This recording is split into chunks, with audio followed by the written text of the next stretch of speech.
And so it begins.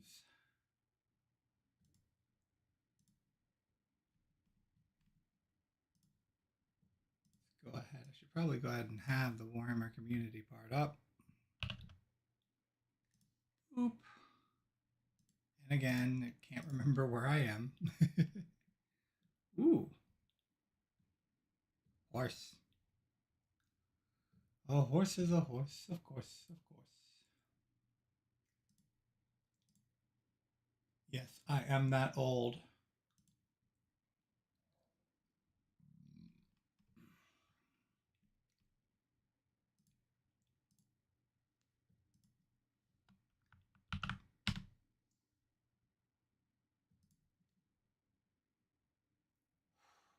I'm also having one of those days.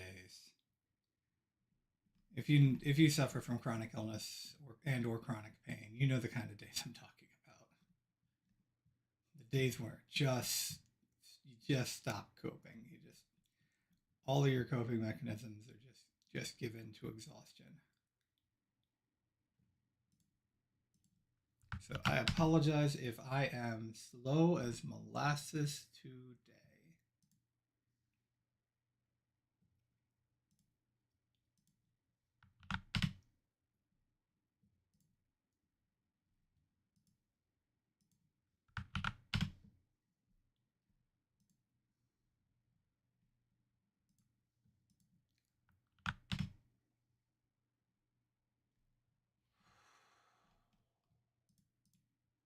This actually should be, yeah, it's my own announcement pinging me.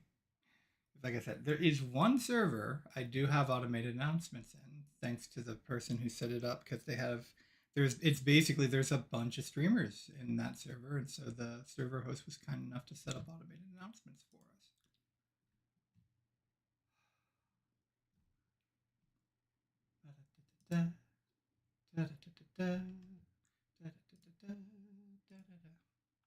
I don't know why the Halo theme just popped into my head, but the Halo theme popped in my head.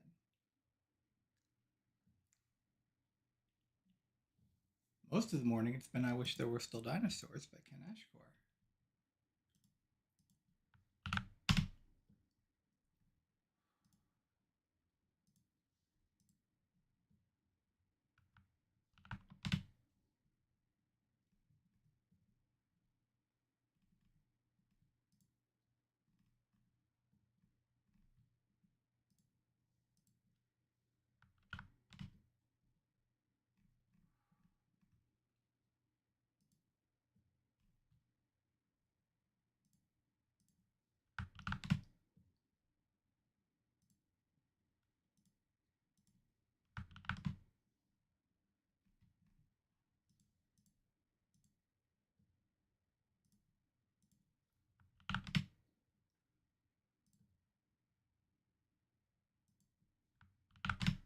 Alrighty then.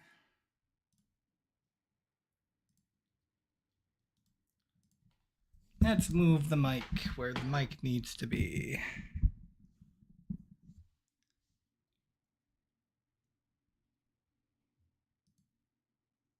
All right, let's take a look at our news for today. So this is what we're here for. We have a new Middle Earth figgy, and then we've got the Red Gobbo. After a chaotic few weeks of doing everything he can to avoid actually having a snowball fight, the Red Gobbo has finally suffered the consequence of his actions. A ticked-off field of competitors with a distinct lack of patience.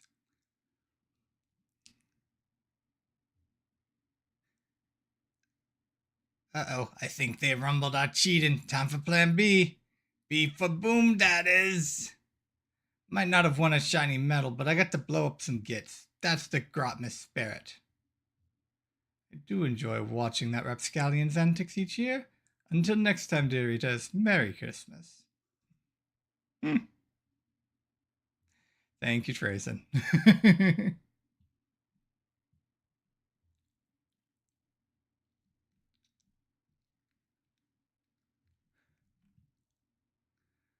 Oh. Why is my phone going off?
Confusion and chaos. Chaos and confusion.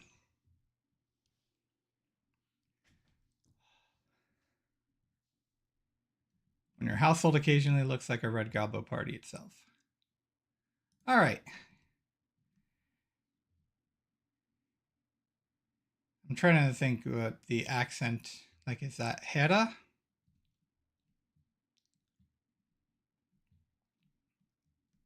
Hera?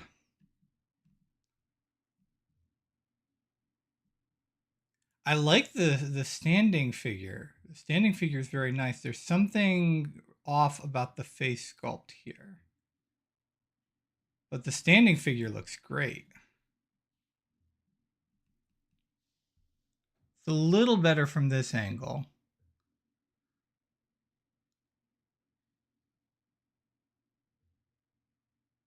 But like, I do think the standing figure's face sculpt is just tighter. They did a much better job there. I'm not sure what they did, why they. It looks like they just kind of, like, some of the proportions just got a little too blown up. Of course, this is. I don't know if they're changing this, but the battle for Middle Earth is 25 millimeter true scale. And 25 millimeter true scale is a lot harder to sculpt than 28 millimeter heroic. So, because usually, there's, if you've ever looked at 40K figures and asked, why are the hands so big? Why are the heads so big? Like, these aren't proportional. That's why. It's because they're the Citadel style has always been to emphasize faces and hands and weaponry and stuff like that. So, and they refer to that as heroic scale in the miniatures world, in the figures world. All right. But we are not here for that. We are here for Eldari, who are not having a good time of it right now. Regardless of who you root for in the Eldari super faction, the Eldari are not having a good time. Possibly a worse time than I'm currently having.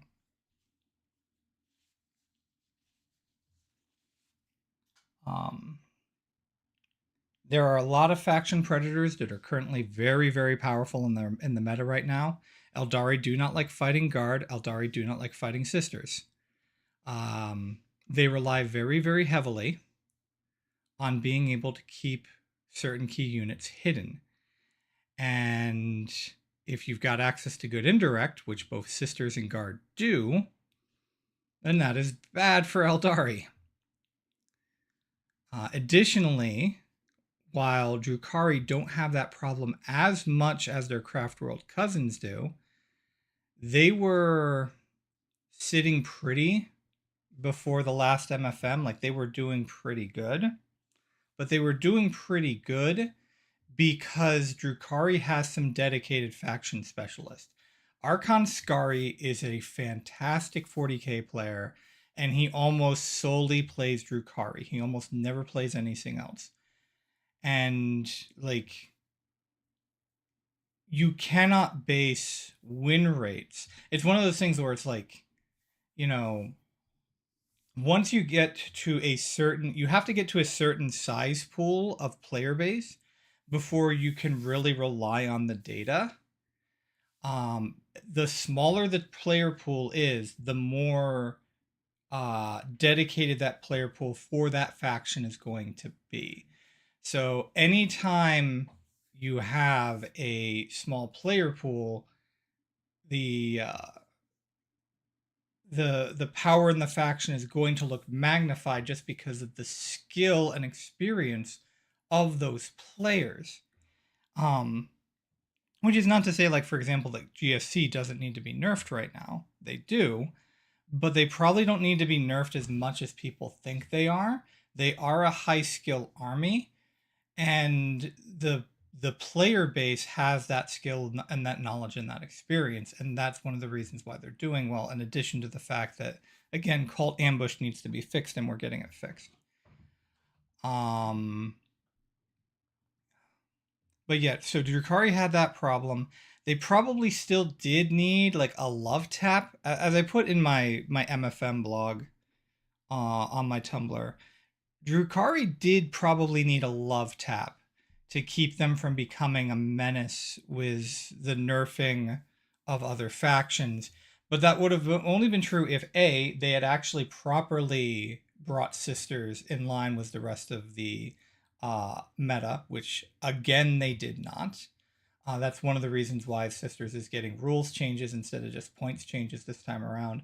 I'm expecting that I'm worried Sisters is going to get the dreaded triple nerf and just become almost unplayable.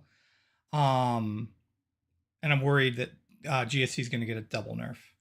Although arguably, depending on how they do it, the from the sounds of things from reading the article, called ambush might be more of a side grade than a nerf, but we'll see how it works. I'll give my thoughts when I actually read that analysis. I'm done with the research I wanted to do, so I will be working on that today. The but yeah, Drukari should have gotten a love tap, and Sisters should have been brought down harder. Instead, Drukari was brought down hard, and Sisters were given a slap on the wrist.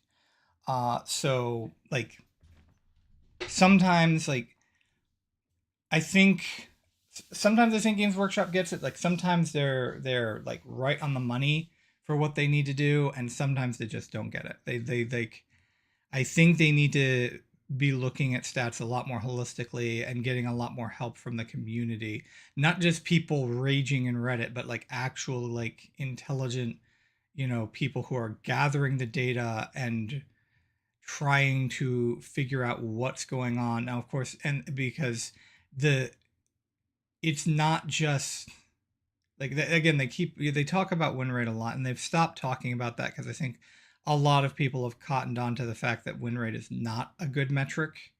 Like it's the most obvious one, and everyone's gonna be keeping track of win rate, and everyone's gonna be railing about win rate.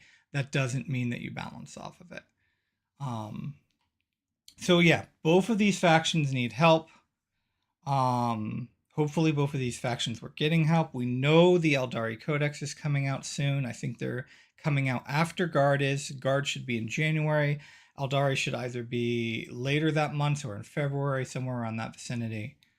So hopefully they're going to get the help they need. We know that they're moving fate dice and moving and changing fate dice. And battle focus, they're swapping those. One's going to become the army rule, the other's going to become a detachment rule for a Farseer detachment. So we will see how things pan out in the future. But for now, we've got two little fun things, hopefully, that will make Eldar players a little joyful in this festive season. That's all, folks. All right, today we are bringing the family together for Grotmas with two detachments, the Armored Warhost for the Asuryani and the Reaper's Wager for the Drukari, who are bringing Harlequins along for the grisly ride. Let's just hope they can avoid talking about politics over the dinner table. When unleashed in number, the vehicles of the Eldari can bring a terrifying volume of firepower to bear with exceptional speed, as supersonic aircraft suppress the enemy with strafing runs. Sleek battle skimmers sweep low across war-scarred terrain, hunting down and obliterating their targets with scintillating volleys.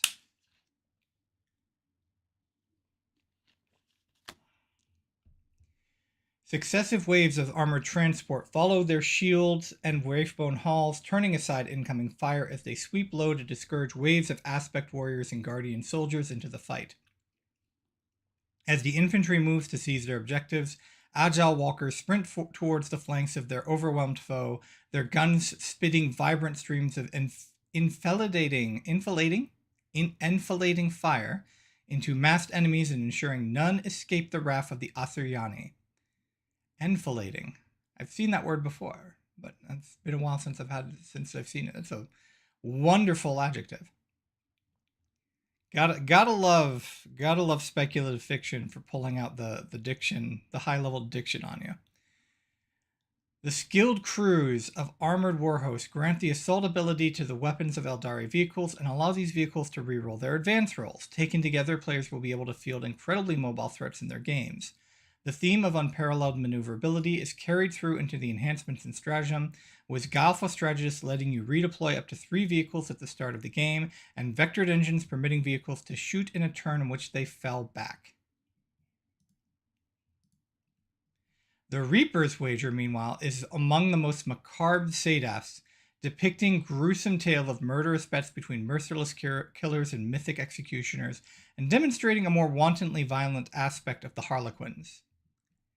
It is well-known tale that is greatly enjoyed in the depths of the Dark City. When Harlequins and Drukhari go to war as one, Cormorite warriors often perform an accompanying role in its retelling.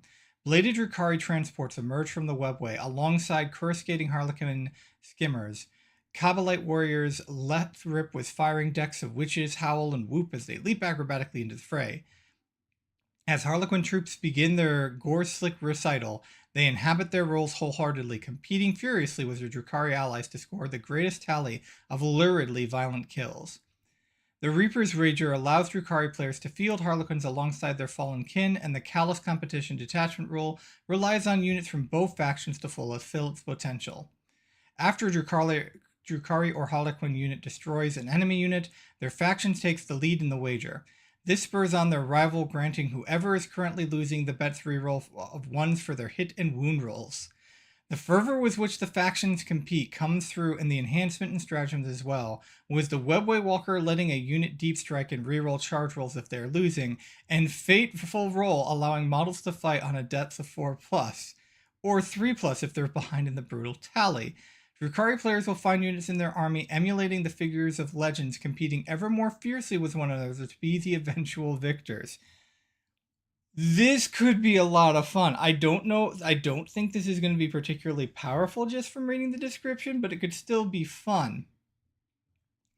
Enjoy these gifts, feast, and carouse this season, but not too much. Look how that went for the Eldari. Tomorrow, orcs are returning us to the true meaning of Grotmas, namely, trying to wall without peeking a mic is not easy.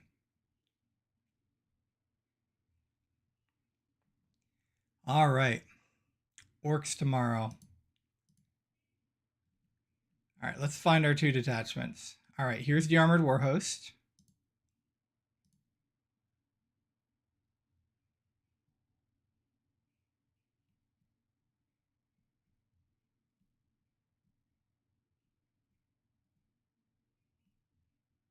And here's Reaper's Wager. All right, let's start with the more straightforward one. So this Grotmas has been very, very kind to vehicle-based armies. If you like your armored divisions, this has been the Grotmas for you. All right, detachment rules, skilled crews.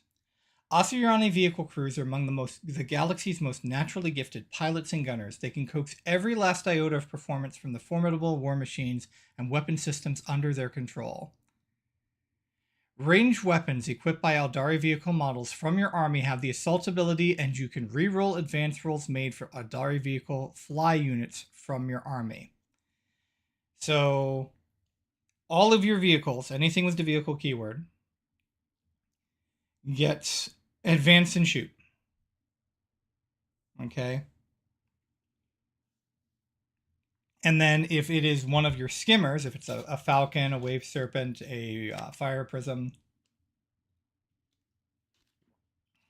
that big Forge World doohickey, then you also get to reroll advance rolls. Just be careful about rerolling your 2s into 1s. So, yeah. Eldari actually do have quite a few vehicles. I mean, they're not guard. They are not guard. Oh boy, does a potential guard armored division really, really have the potential to be devastating. But they do still. They have a ton of vehicles that they can pull from in their index. And those are relevant abilities. Those are relevant abilities. All right, let's look at the enhancements. Guiding Presence, 25 points. This seer is closely attuned to their craft world's vehicles. Pardon me. Communicating with the souls inhabiting hull-mounted spirit stones can sharpen the tactical awareness of spirit and crew. Eldari Psyker model only. At the start of your shooting phase, select one friendly Eldari vehicle model within 9 inches of the bearer. Until the end of that phase, each time that model makes an attack, add 1 to the hit roll. And again, the rumor, I can't remember, I don't think this was an announcement, but the rumor is that Battle Focus is going to become the army roll. So you're already going to be re-rolling at least 1 hit roll. So getting +1 to hit with a reroll is going to make your vehicles very reliable, like very reliable. So this is a good enhancement. You are probably taking this. Harmonization Matrix, 30 points. When activated by its bearer, the crystalline device enables them to interface with Eldari war machines, issuing orders and receiving combat reports at the speed of thought. Any Eldari character. In your command phase, if the bearer or any transport it is embarked within. Yes, please do that more. Please. I am all for, like, actually, like, units and vehicles having an effect on the battlefield. I know people are worried about that being overpowered. It's right to be worried, but as long as they do it correctly, there's no reason that should be an issue. But yeah, Eldari, in your command phase, if the bearer or any transport it is embarked within is within range of an objective marker you control, roll 1d6. On a 3-up, you gain a CP. So if you need CP generation, I'm pretty sure Eldari already have some passive CP generation. I know a lot of the units that would typically have gotten CP generation instead are giving them fate dice right now. But I thought they did still have one that could have been an enhancement, though, on the war host. So, but yeah. 3-up gain of CP.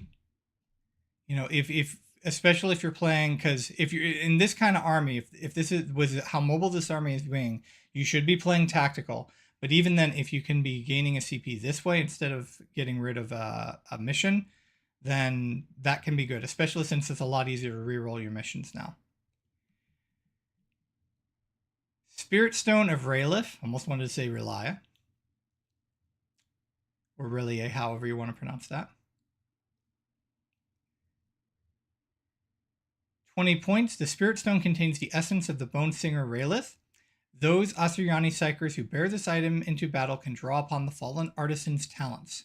Again, one of your Psykers.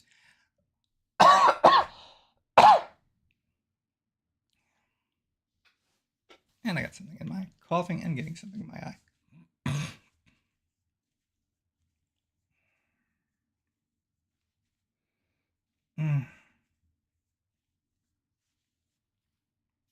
Tis the season.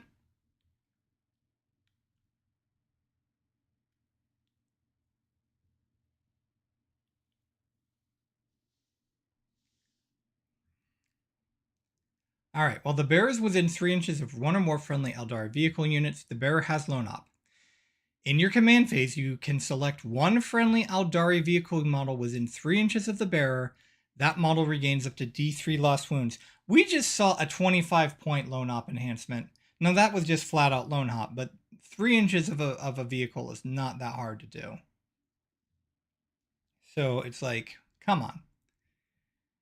Especially if you're using your vehicles to carry things into battle. So 20 points for Lone Op and a tech, basically 20 points for the Tech Priest ability. So it's like, come on. Or the Tech Marine ability, whichever you prefer. Guileful Strategist, 15 points. An expert in vehicular warfare, this commander is always one step ahead of the foe. Any of your character models, if your army includes the bearer, .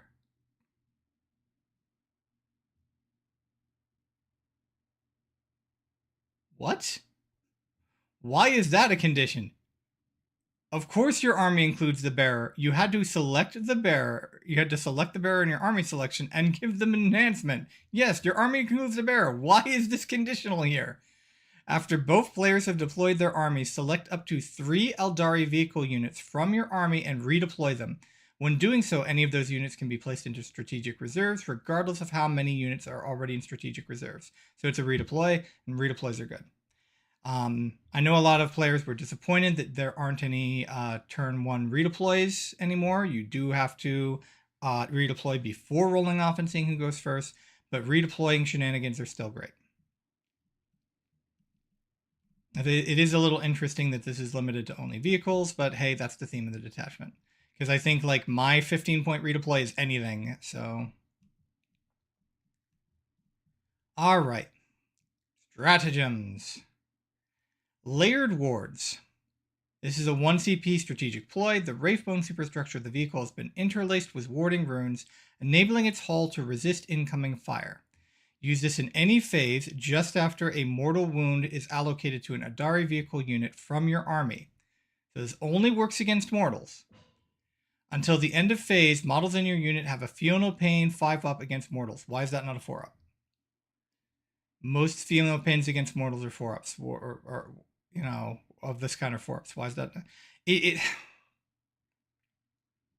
It's not bad. Again, it's like, it's still nice to have, but like, I'd want this to be a little bit more reliable. Like, it is a good thing. It is a good thing that GDub has been trying to strip 4-up Feel No Pain in general from the game. But there's a difference between a 4-up Feel No Pain and a 4-up Feel No Pain against mortals. So I think this should be a 4-up. Again, you'll probably still use it when you need it, but I think this should be a 4-up. All right. Cloud Strike. 1 CG strategic ploy. The Asuryani often deploy their anti-grav vehicles in lower atmosphere rather than on the ground at a signal they strike before enemy can react. In the start of your reinforcement step of your movement phase, so you cannot use this with rapid ingress, 1 Eldari vehicle unit from your army that can fly and is in strategic reserves. Until the end of the phase, your unit has the Deep Strike ability. When your unit is set up on the battlefield using the Deep Strike ability, it can be set up anywhere on the battlefield that is more than 6 inches horizontally away from all enemy units. But if it does until the end of turn, it is not eligible to declare a charge. Who cares?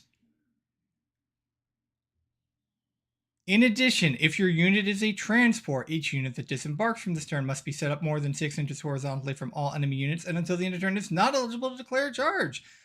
Who cares? This is so good. This is so good. 6-inch deep strike on a vehicle? On a frickin' fire prism? And if you're doing this on like a Falcon, or I think the Wave Serpent gets to transport as well, you get to disembark 6 inches? This is crazy. Now, granted, it is a lot easier to screen out 6 inches for a vehicle than it is for a unit, but man.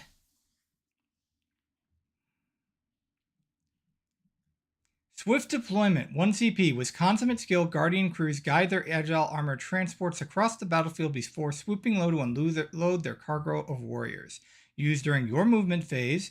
1 Eldari transport unit from your army. Until the end of the phase, units that disembark from your transport after an advanced unit can disembark from your transport after an advance. Units that do so count as having made a normal move that phase and cannot declare a charge in the same turn, but otherwise can act normally. So advance and disembark, which is not very common in this game. So this army's mobile. This army is terrifyingly mobile.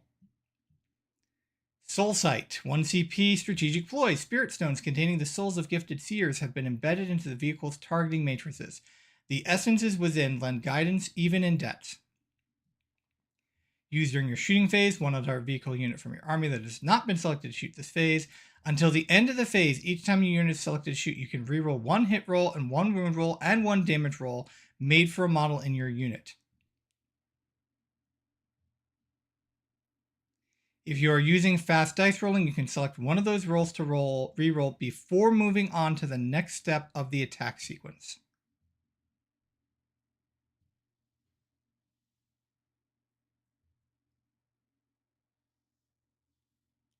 So that's a lot. That's a lot of reliability. That is a lot of reliability. So I was worried that the vehicles weren't actually going to get any reliability. That's a lot of reliability.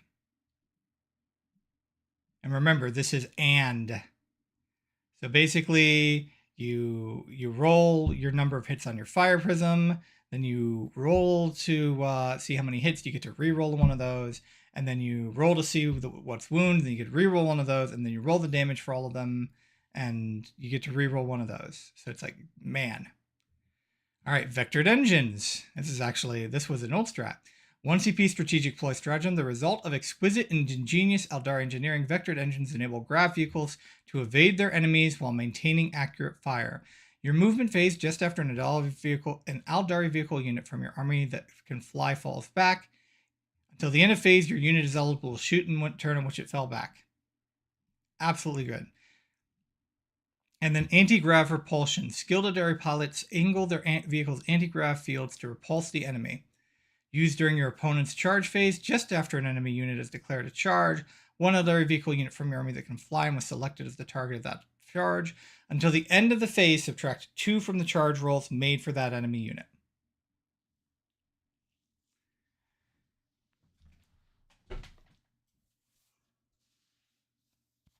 All right. So the big thing holding this back, obviously, is that it only affects a handful of units in the Eldari army. You've got a small number of data sheets that get part of the rule.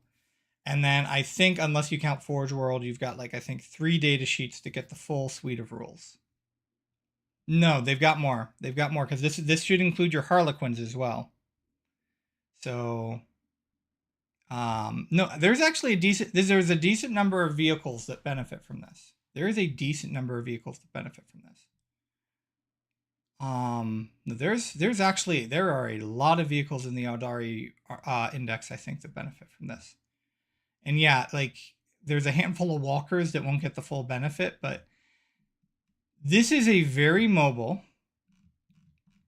This gives it a decent amount of reliability. It's going to get reliability from the codex anyway if the rumors are true, if what we've heard is true. So this is very mobile, very reliable. With some decent enhancements. Yeah, the enhancements aren't all something to write home about. But this enhancement makes your vehicles more consistent. The stratagem makes your vehicles more consistent. Your rule makes your vehicles very mobile.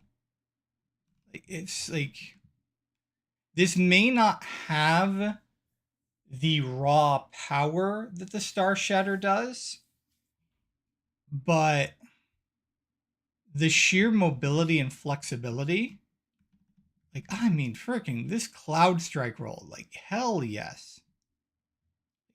Wow. Just drop that vehicle right in there and just unleash hell.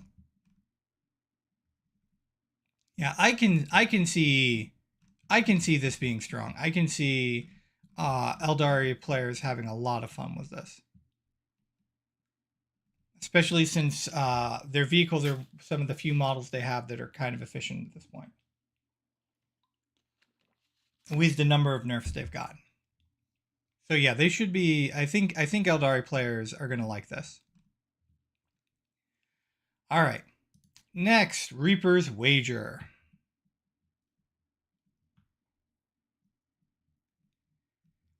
Detachment rule, Calloused competition. In this Sadaf, the Harlequins embody the Reaper while their Drukhari companions are mortal killers. At the start of the battle, Drukhari units from your army are winning the wager. Okay, so your Drukhari units get all of the rules right from the get-go. Now, this does mean, unless there's a requirement to take Harlequin units, then you can just field all Drukhari and you get whatever the benefits of the wager are. Okay? Even if there is a requirement to field Harlequins, like, you need, like, there's ways around that. Like, you can just hide your Harlequins in objective camp with them and just let your Drukhari do all the fighting. Now, obviously, that's not the fun or thematic way to play. The fun thematic way is to have Harlequins in your army and have them do the bounce back and forth. Especially if you do it right, you can have the wager change potentially multiple times throughout the course of a phase, let alone a turn. So that's the fun way to play it. But worse comes to worse, unless there is something limiting this, you're going to have Drukhari units that are benefiting from the army rule. So if you do not want to play this the fun way, I'm willing to bet there's a way to just get the benefits on your Drukhari army. All right, so each time a Drukhari unit from your army destroys an enemy unit, Drukhari units from your army are winning the wager. Each time a Harlequins unit from your army destroys an enemy unit, Harlequin units from your army are winning the wager. While Drukhari units from your army are winning the wager, Harlequin units from your army are losing the wager, and vice versa. Each time a Drukhari or Harlequin's model from your army makes an attack, if that model's unit is losing the wager, reroll a hit roll of 1 and reroll a wound roll of 1. So you want to be losing. You want your units to be losing. Now, at least right now. So you have to take, in order to benefit from this, you have to take Harlequins. Okay. So this is almost an anti-army roll. In order to benefit from this, you have to take Harlequins, and you have to get a kill off with your Harlequin units.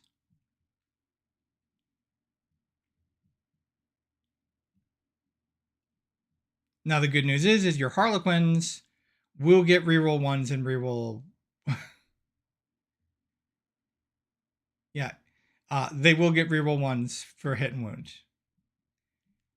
And then you can include up to half of your army can be Harlequins. Up to half of your army can be Harlequins. Now, that's not particularly good right now. There are some really good Harlequin models. But, yeah. I don't know if Yvrain actually has the Harlequin keyword or not. Because Yvrain and troops are... pardon me. Yvrain and a unit of troops. Still, I can't imagine paying the full price for Yvrain if you're not taking an Ari. But Yvrain and troops is actually really good. All right. Arch Raider. A veteran of countless real space raids or vehicular SADAFs, this warrior champion utilizes the speed of their sleek anti-grav craft to surprise their enemy, and it's 15 points. A Harlequin or Drukhari model only in the declare battle formation step. If the bearer starts the battle embarked within a dedicated transport, that dedicated transport has Scouts 9. So 15 points for Scouts 9. There are some vehicles that could benefit from this. Webway Walker, 15, plus of course you're getting your character into the midboard that sooner. Webway Walker, 15 points. This elite combatant possesses intricate knowledge of the Webway's hidden paths and employs them to enhance their dreadful performance. Harlequins are Drukhari model only. Models in the bearer's unit have the deep strike ability. Each time the bearer's unit is set up on the battlefield using the deep strike ability, if that unit is currently losing the wager until the end of turn, you can reroll charge rolls made for that unit. So since Harlequins are starting losing, you can deep strike some units and bam. And reroll charge on a deep strike is it's about 50%. It's still risky. It's not something you want to rely on, because 50% is not a fun thing to rely on in 40k. Trust me on that one.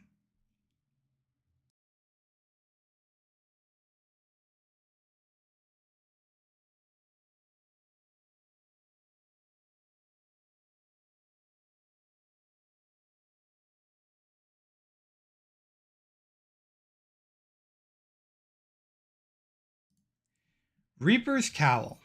This ebon cloak contains a shadow field generator which shrouds the bearer in a field of umbral darkness. Harlequin only. Models in the bearer's unit have stealth and infiltrators. So you can get a lot of advanced deployment in this. And Conductor of Torment, cruel champion of Cormorra, seeks only to bathe in the agony of the foe. To them, the outcome of any wager is secondary to the symphony of suffering. Drukhari model only. In your command phase, you can do one of the following. If your Drukhari units are currently losing the wager, you can gain a pain token. If you do, Drukhari units from your army are now winning the wager.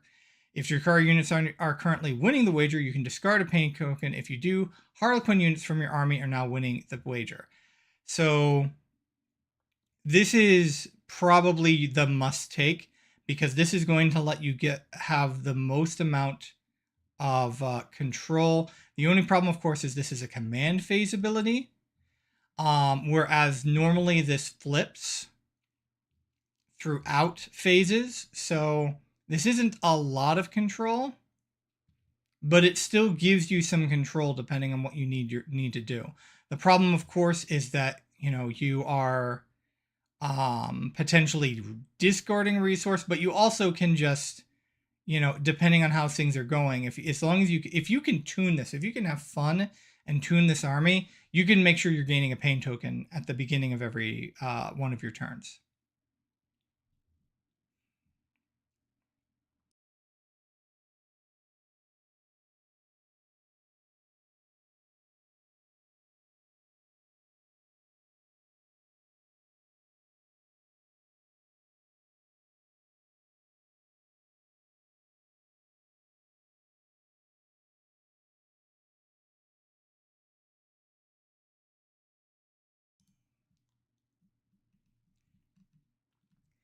Malicious Frenzy, 1 CP battle tactic stratagem used in your shooting phase or any fight phase. One Drukhari or Harlequin's unit from your army that has not been selected to shoot or fight this phase. Select lethal hits or sustained hits. Until the end of the phase, weapons equipped by models in your unit have the selected ability. So just bam, 1 CP for lethals or sustained hits 1. Can't go wrong with that. Shorten the odds, 1 CP strategic ploy.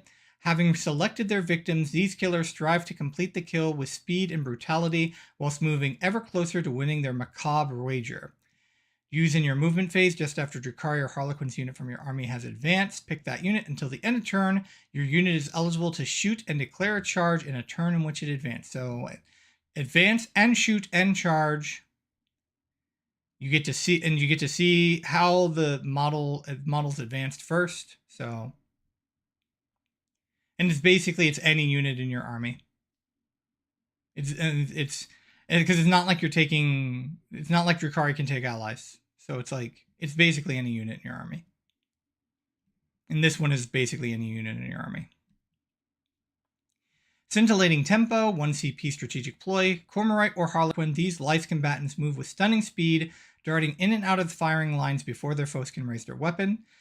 Use this when your movement phase or your charge phase just after a unit from your army is selected to make a normal advance or fallback move, is set up on the battlefield, or declares a charge. Pick that unit. Till the end of the turn, enemy units cannot use fire or overwatch. So 1 CP, deny fire or overwatch. Alright, Fateful Roll. Reaper's Wager, strategic ploy stratagem, 1 CP. These warriors are so absorbed by their desire to win the wager that they risk death to land their killing blows. Fight phase just after an enemy unit has selected its target, so you do have to call your shot. 1 unit from your army that was selected as the target of 1 or more of the attacking unit's attacks until the end of phase.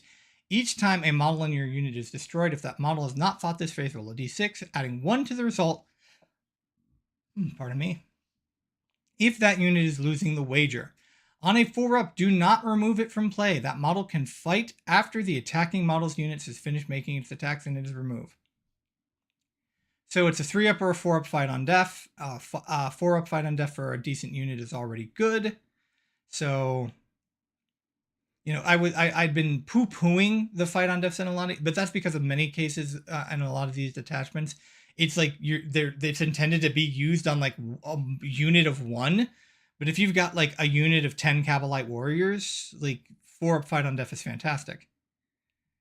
And then you can get it to 3 up if you're depending on how well you're controlling things. Dance Macabre. With 2 CP strategic ploy up, it's got work to do. Your opponent's movement phase just after an enemy unit ends a normal advance or fallback move. One Drukhari one infantry unit from your army that is within 9 inches of that enemy unit. You can make a normal move of up to D6 inches. If your unit is currently losing the wager, it can make a 6-inch move instead. This one's going to be harder to control because essentially now your opponent gets to choose. So your opponent will know who's winning or losing the wager. And so they know which one's going to be able to make the D6 reactive or the 6-inch reactive. I think 2 CP for a reactive move is fine, but like, I wish it was just flat 6 inches. I really want this to be flat 6 inches. Because your opponent's just gonna make sure you trigger this on a unit that's only gonna get the D6. Murderer's Circus, 1 CP battle tactic. In bounding leaps and graceful pirouettes, the cavalcade of capricious killers bound through hails of fire, cackling gleefully as they come. Fight phase, just after an enemy unit has selected its target.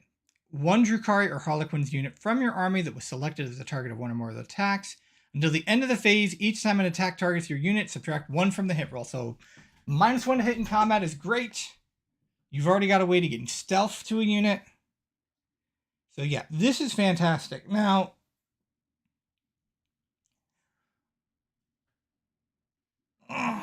darn it. Currently, Harlequin datasheets are not very efficient. Drukhari datasheets are okay. They lost a lot of efficiency in the last MFM. But if they get some rebalance, if Eldari gets some love in the balanced data slate, this could be fun. Is this powerful, though? Is this powerful? So at any time, only half of your army is getting reroll 1s. But reroll 1s is relevant. And if half your time you're getting reroll 1s, that's still a decent detachment roll. And again, if you do this correctly, if you get really good at this, you can basically make it so that your entire army is getting reroll 1s. Because what you do is you go, okay, you use your enhancements and your strats to start from a good position on the battlefield. And then you go, okay, I'm going to pick an enemy unit that I want to kill. And I'm going to use my Harlequins on it. And then I'm going to kill that unit. And you just make sure that your Harlequins kill that unit. And they get reroll 1s the entire, so they're getting good consistency, so it should be easier. And then after you kill the unit, it's like, okay, my Drukhari are looting the waiter. Now I pick a unit I need to kill and have my Drukhari attack it. And you just do that throughout the shooting phase and the fight phase. And in theory, you can always have reroll 1s. It's definitely a game of it. You definitely have to be willing to take some risks and have some fun with this. But I think you can have fun with this. And I think there is some genuine power in here. The amount of army positioning with the ability to get Scouts 9 and Deep Strike, stealth and infiltrators. Like, honestly, like, as much as I like the idea of control because it happens in your command phase, I almost want to say you take the top 3 here. You take these 3 for the amount of mobility. But considering that, Eldari are mobile already, maybe you take only 2 of these and also take Conductor of Torment. And then just try to make sure that Drukhari are losing when your command phase comes around. And then these are good strats. Again, this one, I really wish this was just flat 6 inches. I don't mind 2 CP for reactive move. Reactive move is very powerful. But, like, I really do wish that this was just flat 6 inches. But you've got a nice reactive stratagem here. You've got a good consistency strat here. Again, especially with the fact you're re-rolling. You're potentially, you're re-rolling your hit rolls, so you get some good consistency here. You got a fight on death. You got advance and shoot and charge. You can ignore fire overwatch. You're gonna be CP hungry. Like you're gonna definitely want to play tactical. Not like that's gonna hurt you because of the mobility you've got. So I think this is a good detachment. I know Drukhari players were probably looking for like a more pure Drukhari detachment. And again, in this one, you are going to want to take a lot of Harlequins. Are you going to take half your army as Harlequins? I'm not sure about that. But like I said, Harlequin datasheets aren't particularly efficient right now. But this looks like it could be fun. It looks like it could be fun and potentially strong in the right hands. So I'm going to say both of these are pretty good detachments. Again, Eldari needs some love in the MFM and in the balanced data slate.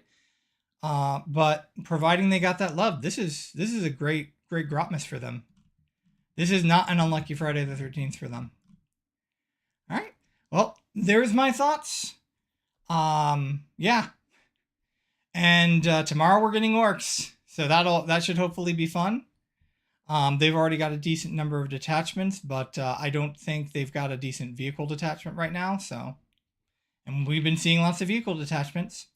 So until then, I've been Divine Erdrick, and I'll see you all in the 40.